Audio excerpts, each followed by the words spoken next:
Hello dear students, मैं ज्योति Saxena MS college Bikaner से। Student, आज हम एक नया टॉपिक स्टार्ट कर रहे हैं।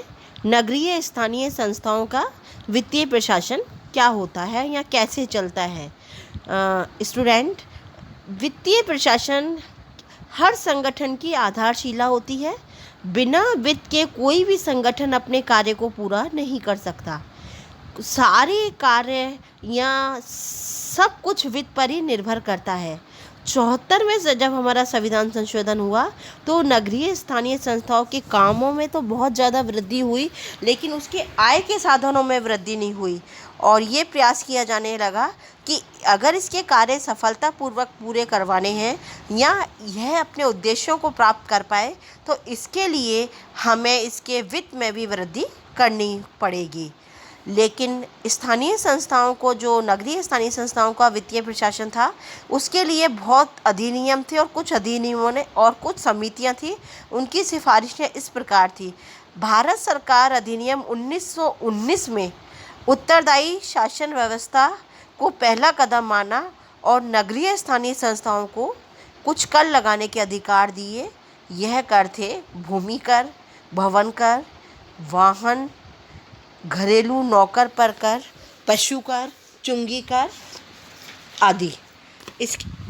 और ये कहा गया कि इन करों के माध्यम से स्थानीय संस्थाओं की आय में वृद्धि की जाए। लेकिन जैसे ही 1935 का अधिनियम आया, 1935 के अधिनियम ने स्थानीय संस्थाओं को कर लगाने के अधिकार से बेदखल कर दिया। जब भारतीय संविधान बना उसमें भी केवल केंद्र और राज्य सरकारों की आय के सोर्स और उनके मध्य आय में कैसे आपस में वितरण किया जाए इसके बारे में ही कहा गया था। स्थानीय संस्थाओं के आय के बारे में कोई भी बात नहीं की गई थी।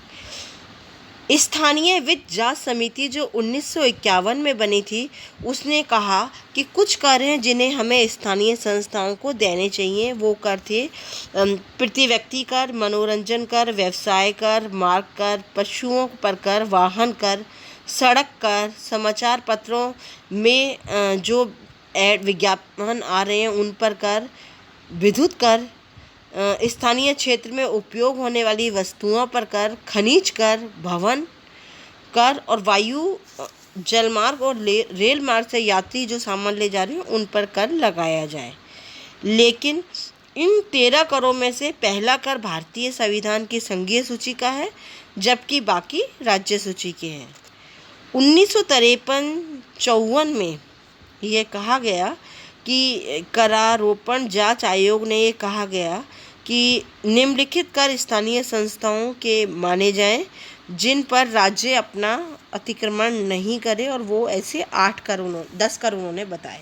उसके बाद जकारिया समिति ने 1963 में अपने प्रतिवेदन में करारोपण जांच आयोग की सिफारिशों के बारे में कहा कि उन्होंने बिल्कुल सही सिफारिशें की हैं, यानी ये 10 कर स्थानीय संस्थाओं के द्वारा लगाए जाएं। इसके बाद ग्रामीण नगरीय संबंध समिति बनी। इसने भी ये कहा कि नगरीय स्थानीय संस्थाएं के आय के स्रोतों में वृद्धि की जाए, और उसने ये बताया कि इस नगरीय स्थानीय संस्थाओं के जो आय के साधन हैं वे इस प्रकार हैं। करों से होने वाली आय, दूसरे साधनों से होने वाली आय, राज्य सरकार द्वारा लगाए जाने वाले करों से होने वाली आय, सरकारी अनुदान और ऋणों से होने वाली आय, ये उसकी आय के स्रोत होंगे। सबसे पहले हम इसमें बात करते हैं नगरीय स्थानीय संस्थाओं के आय के स्रोत। जो ग्रामीण नगरीय संबंध समिति ने कहा है, करों से होने वाली आय। स्थानीय संस्थाएं की आय का मुख्य स्रोत करों से होने वाली आय है। जितनी ज़्यादा इनकी आय होगी उतने ही ये राज्य पर निर्भर कम रहेंगे और इन्हें स्वायत्तता होगी। संविधान में इनके आय के स्रोत का कोई उल्लेख नहीं था, इसलिए ये संस्था राज्य पर निर्भर है। एक रूपता के अभाव में एक राज्य के कर और दूसरे राज्यों के करों में अंतर है। कहीं नगर निगम है, कहीं नगर पालिका है, इसलिए भी करों में होने वाली आयों में अंतर है। इसलिए इनके जो कर हैं वह कुछ करों को अनिवार्य कर में माना जाए। अनिवार्य कर में इन्होंने राजस्थान नगर पालिका अधिनियम 2009 के तहत कुछ कर ऐसे हैं जो अनिवार्य हैं। वो है व्यवसाय कर, माल या पशु कर या गृह कर। अब बात करते हैं हम गृह कर क्या होता है। यह टैक्स सभी राज्यों में लगाया जाता है और ये स्थानीय संस्थाओं के आय का महत्वपूर्ण साधन है। इस कर की दर राज्यों में अलग अलग होती है, लेकिन धार्मिक स्थल, स्कूल, कॉलेज, अस्पताल जैसी संस्थाओं को, सरकारी कार्यालयों को इस कर से अलग रखा गया है।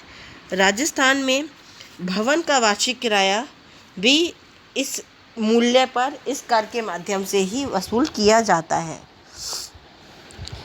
लेकिन राजस्थान सरकार ने 24 फरवरी 2007 में के एक आदेश के द्वारा इस कर को ख़त्म कर दिया। और इससे पहले स्थिति ये थी कि कोटा नगर निगम, उदयपुर नगर पालिका और 58 म्यूनिसिपल बोर्डों ने कुल मिलाकर 60 नगरीय स्थानीय संस्थाओं ने अपने यहाँ कभी भी गृह कर लगाया ही नहीं था। 29 अगस्त 2007 में नगरीय विकास कर के नाम से यह कर वापस शुरू किया गया है। अधिकांश राज्यों में यह कर स्थानीय संस्थाओं का एक महत्वपूर्ण साधन आय का होता है, लेकिन फिर भी हम ये कह सकते हैं कि इस कर के कुछ गृह कर के गुण और दोष भी होते हैं।